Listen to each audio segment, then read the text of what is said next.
Muchas gracias por la bienvenida y gracias por su presencia aquí, porque hablamos de un tema desagradable, hablamos de una situación muy difícil en la sociedad, en la iglesia. Es un testimonio que ustedes están aquí porque no es fácil mirar en los ojos a una herida abierta o una cicatriz. Cuando me preguntaron por qué hay este punto interrogativo después de este título, mi respuesta fue, no lo sé, porque no impuse el título. Pero ha llegado a una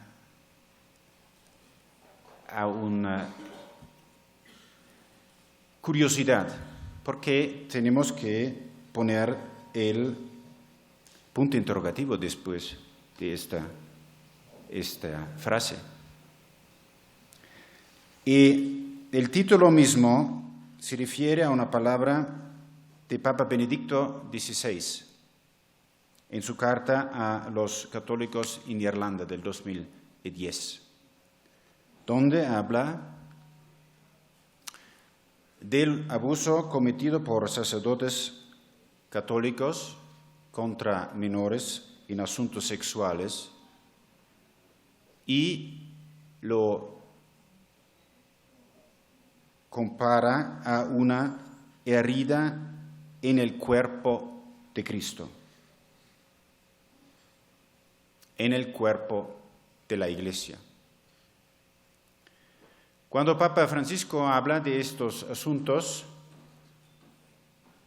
él también compara el abuso cometido por sacerdotes contra menores a una misa negra, a un sacrilegio, a una herida en el cuerpo del Cristo eucarístico. Son palabras muy fuertes. Son comparaciones que no pueden ser superadas. Cuando hablamos de herida de víctimas de abuso, de todo tipo de abuso. Nosotros nos concentramos hoy día en el abuso sexual. Hay las heridas de las víctimas y hay también las heridas de víctimas secundarias. ¿Quiénes son? Son las familias de las víctimas, son los amigos, los vecinos, son las parroquias, las diócesis, las comunidades religiosas, todo el pueblo de Dios son víctimas secundarias de este abuso. Y para responder ya ahora a la pregunta, ¿está todavía abierta esta herida? Se puede decir, sí, está abierta todavía. Porque tenemos todavía casos de abuso que se producen y sacerdotes abusadores. Y tenemos una situación en la Iglesia, si hablamos de la Iglesia universal, donde no en todos los lugares estamos en un punto en el cual podemos decir la Iglesia ha verdaderamente comprendido el sufrimiento de las víctimas y ha tomado decisiones con respecto a la cura y curación de víctimas, ni tampoco ha tomado decisiones para mejorar la situación con respecto al reportar denuncias, al trabajo de prevención, a la creación de un ambiente seguro. Si hablamos de la Iglesia Católica, hablamos de una entidad muy larga con más de 1 milliardo de creyentes en casi 200 países, y hablamos de un organismo muy complejo. Por eso la herida está todavía abierta, en un cierto sentido al menos. La herida sí está cerrando y quizás está también curándose con algunas personas que recuerdo en este momento porque están rezando para nosotros. Personas víctimas de abuso de sacerdotes, que están rezando por ustedes, por todos nosotros en este momento, porque saben que estamos hablando de este tema. Y tienen mucha ilusión que, como nosotros estamos aquí, estamos preparados para hacer lo que podemos para enfrentar el problema, para hacer lo necesario y nuestro contributo para curar en cuanto posible. Y eso sería mi mensaje, mi respuesta a esta pregunta, el resumen de todo lo que podría decir en esta mañana. 3 puntos. Un mensaje central, si quieren. El primer punto, todos nosotros podemos hacer algo.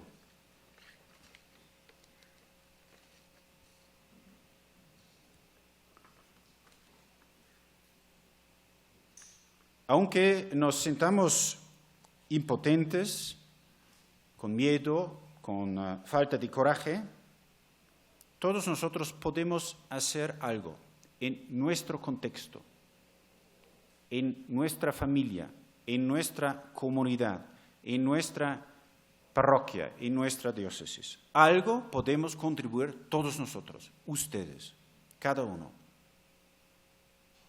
2. Para poder hacer algo y algo más, hay que informarse. Hay que leer, estudiar.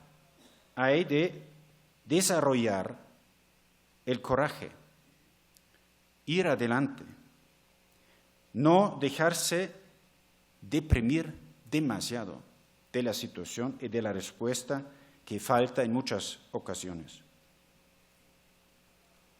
Sobre todo, hay que dejarse tocar de la vida y del sufrimiento de las víctimas. Porque uno que ha escuchado a una víctima de abuso sexual, sea de parte de un sacerdote, sea de parte de un padre de familia, sea de un entrenador, sea de un enseñante, etc. Uno que ha escuchado una vez sola, con el corazón abierto, con las orejas abiertas, la situación, el camino, el sufrimiento, la rabia de una persona víctima de abuso, es si deje tocar en el corazón, no puede continuar como antes. Se empeña a fin que esto no suceda más. Tercero, necesitamos nuestro apoyo mutuo. Ustedes representan muchas profesiones, muchas edades, muchas proveniencias, muchas responsabilidades. Y como estamos aquí, podemos hacer mucho cuando trabajamos juntos. Hacer red, hacer lío, caminar juntamente también, hablando de este tema tan desagradable, tan difícil, por el cual nos faltan las palabras. Pero cuando caminamos juntos, podemos hacer más que cada uno solo. Y pues, espero que desde esta jornada, por la cual agradecemos tanto a la Javeriana y a la Facultad de Teología y a la Arquidiócesis de Bogotá que han organizado esta jornada tienen el coraje de meterlo, de plantear esta pregunta abierta, con la herida abierta, dentro de la Iglesia, en esta sala, en esta ocasión. Esas las tres cosas, a mi parecer, fundamentales para nosotros, además de toda la información que pueden recibir y las preguntas que discutiremos.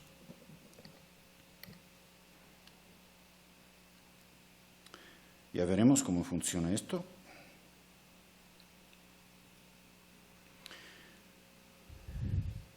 He preparado demasiado, naturalmente. Estamos en una universidad, soy profesor porque en ese sentido quería comunicar más de lo que podemos digerir en esta ocasión. Eso sería todo el contenido preparado, al menos. Yo creo que no lograremos todo esto en esta primera hora, pero las cosas importantes ya están al inicio.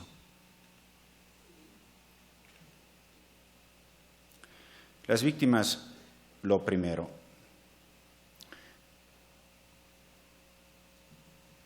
En el julio 2014, el Papa Francisco recibió 6 víctimas de abuso a casa sua, en el Domus Sancta Marta, en el corazón de la Iglesia Católica, a 200 metros de la Basílica de San Pedro, a casa suya, donde vive, donde reza. Recibió a estas personas 3 mujeres, 3 varones, 2 de Inglaterra, 2 irlandeses y 2 alemanes. Estuve con los 2 alemanes porque traduje para ellos. Y lo que me tocó fue que esas personas tuvieran la capacidad, el coraje de compartir con el Santo Padre su vida y su rabia, sus lágrimas, sus ilusiones. El Papa Francisco les acogió con una grande empatía y grande cercanía. Esta foto, pero, ha sido tomada un año después, más exactamente 15 meses después, en ocasión de una reunión de la Pontificia Comisión por la Protección de Menores, cuando tuvimos la ocasión de saludar al Santo Padre. Y les entregué un cuadro dipinto de una víctima de abuso canadesa, con un Jesús crucificado en un árbol de vida, llorando por la herida en su cuerpo, que es el cuerpo de la Iglesia, que es también el cuerpo de las víctimas de abuso. Y me conmoví porque el Papa recibió este cuadro con gran atención, como se ve, más me conmoví que inmediatamente preguntaba de cómo están estas 2 personas alemanas que hemos encontrado 15 meses atrás. Y sí, acordaba precisamente de la vida, las heridas de estas personas. Y me preguntaba de saludarles y de decir a ambos que estaba rezando cada día para ellos, que debería decir a ellos que él, el Papa, estaba con ellos cada día en la oración, que no deberían sentirse solos y dejados con su soledad, con su rabia, con su depresión, con su falta de esperanza. Eso cuando lo comuniqué a las dos personas, cambió la vida de estas dos personas. Porque estaban seguros que está el Papa uno, el representante de la Iglesia Católica, el sucesor de San Pedro, está con ellos, está rezando por ellos, está interesado en su vida.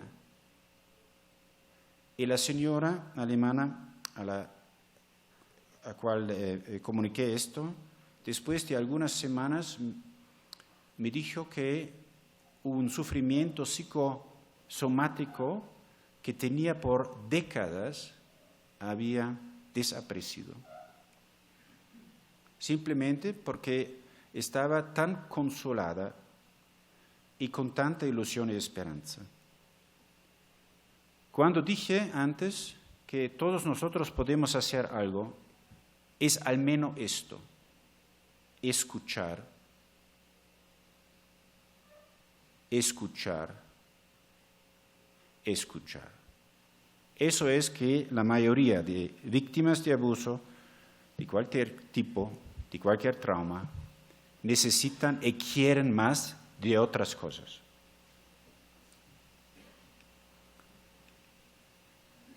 Lamentablemente, en los asuntos que estamos viendo ahora, hay demasiada confusión en las palabras y en los conceptos. Bueno, hablamos del abuso sexual, que es abuso sexual de adultos y de menores. Hay también abuso sexual de adultos, naturalmente. Pues, cuando hablamos del abuso, deberíamos hablar también de lo que en psiquiatría y psicología se llama parafilia, que son las perversiones, como se llamaron una vez, las perversiones mayores, el sadismo, el masoquismo, el voyeurismo y otras cosas. Lamentablemente, en el discurso público, sobre todo en países de lenguas de origen latina, se habla casi exclusivamente de pedofilia. Pedofilia, en el sentido estrecho de la palabra y la definición psiquiátrica, es el abuso sexual de menores antes de la adolescencia, de niños en el sentido estrecho de la palabra. Y eso es muy grave, más grave de otras formas de abuso, pero es cuantitativamente no tanto grande como otras formas de abuso. Hablamos de cerca 10 a 15% de todo el abuso sexual de niños antes de la adolescencia. El 80% del abuso sexual de menores viene cometido con respecto a adolescentes. Eso es la situación por la parte de la sociedad en general y por la parte de la Iglesia. Pues cuando uno habla de abuso sexual no debería simplemente utilizar la palabra pedofilia, porque pedofilia se refiere exactamente al abuso de niños.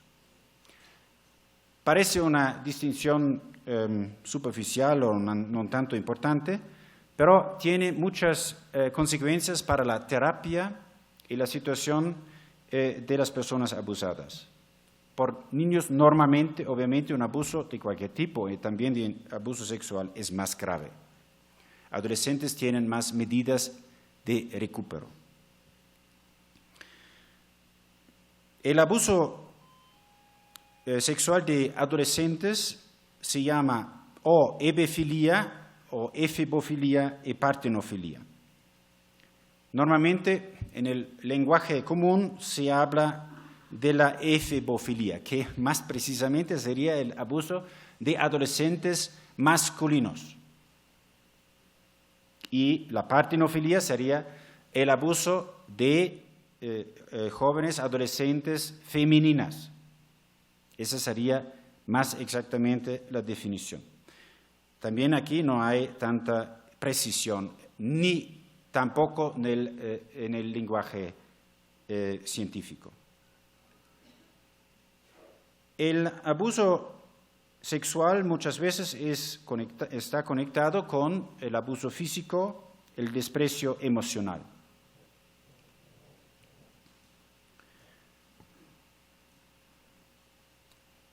Otro tema que no podemos desarrollar demasiado es la prevención y la protección, que sería todo lo que podemos hacer para crear espacio seguro en la familia, en las instituciones, en las parroquias, en las escuelas, en los internados, en las universidades.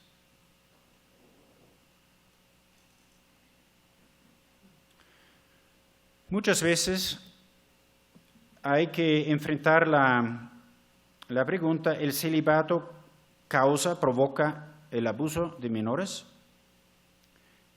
Mi respuesta estándar es esta: el celibato como tal no lleva al abusar, sino todos los sacerdotes, todos los monjas y monjes de todas las religiones serían posibles abusadores, y obviamente no es el caso.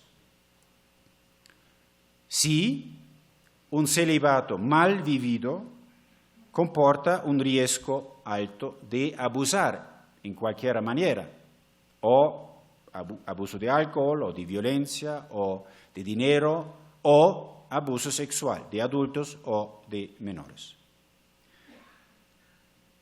La edad media de un sacerdote que abusa por primera vez, la edad media de un sacerdote que abusa por primera vez es de 39 años. Eso es el promedio de las estadísticas internacionales. Obviamente, en el caso individual puede variar mucho, pero en el promedio está a 39 años. Es decir, sacerdotes que viven ya 10 o 15 años el sacerdocio y el celibato. Es decir, que no es el celibato como tal que provoque el abuso. Es un celibato mal vivido, de grande estrés, de soledad, de falta de comunicación, de falta de acompañamiento espiritual y todo eso. Otra pregunta que uno encuentra muchas veces es: ¿la homosexualidad está conectada con el abuso sexual de parte de sacerdotes? Bueno, la homosexualidad como tal, como dije con respecto al celibato, lo mismo.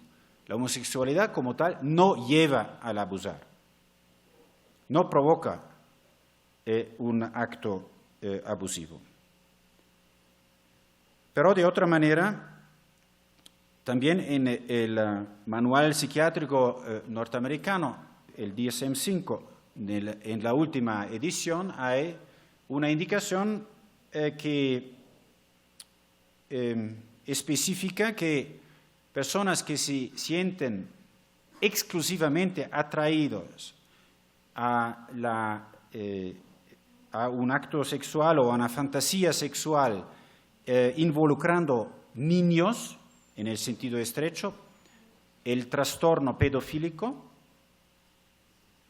en estas personas que son verdaderos pedófilos, si hay una atracción homosexual, hay un riesgo mayor y muy mayor de volver a abusar, también después de terapia y de cárcel, otras medidas.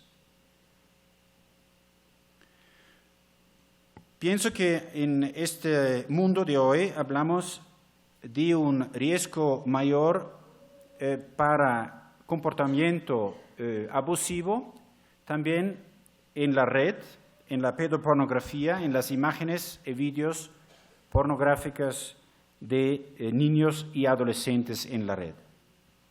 Y creo yo que estamos en un punto que no nos demos cuenta cuánto incidirá, cuánto producirá dificultades mayores por las relaciones entre varones y mujeres, para la vida sexual, para las imágenes que inundan ya desde ahora niños y niñas cuando frecuentan estos sitios. Y creo que va a cambiar también la pregunta necesaria: ¿cómo educamos a los jóvenes al uso apropiado del Internet?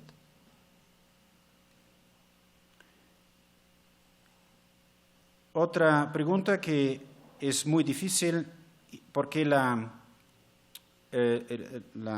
situación legal, jurídica en cada país cambia, y a veces de un estado a otro estado de un país cambia. Aprendí que en Colombia cada ciudadano está obligado de reportar cuando va a conocer un hecho de un abuso. Cada uno de ustedes está obligado de frente a la ley de reportar esto y de denunciar ante las autoridades civiles. Eso es el caso. Este tipo de ley no existe en casi ningún otro país. Hay muy pocos países donde hay una obligación para toda la población. Normalmente en muchísimos países hay la obligación de ciertos grupos profesionales que tienen que reportar. El derecho canónico ha sido cambiado muchas veces en los últimos 15 años, está en desarrollo y, por ejemplo, la pedopornografía, el poseso y la divulgación de material pedopornográfico ahora está bajo las normas generales de derecho canónico y está en las líneas guías también generales de la Iglesia como un reato, como un crimen. Otro punto abierto es cómo podemos lograr una reacción justa de frente a abusadores, que tienen que ser castigados, que tienen que ser controlados, supervisionados. ¿Y dónde está el perdón? ¿Dónde está la misericordia? En el año de la misericordia, algunos obispos han operado, según una reflexión, a mi parecer, demasiado larga de la interpretación de la misericordia, y han perdonado a abusadores demasiado fácilmente. Pero ¿dónde está la posibilidad para cada una persona que ha abusado de recibir perdón? ¿Qué significaría devolver misericordia? ¿Y cómo podría ser resuelto la tensión que vemos en la Iglesia muy fuertemente entre el desafío de expulsar sacerdotes abusadores, que significa que estos sacerdotes no tienen ninguna posibilidad de ser controlados de parte de superiores y pueden volver a abusar? Pero en el discurso público esta consideración es muy difícil de abordar, porque naturalmente uno espera que un abusador sea castigado e expulsado de la vida religiosa o sacerdotal. Por eso tenemos todos una responsabilidad moral, no solo legal, jurídica, de empeñarnos en este asunto. Otra cosa importante, el contacto con los medios de comunicación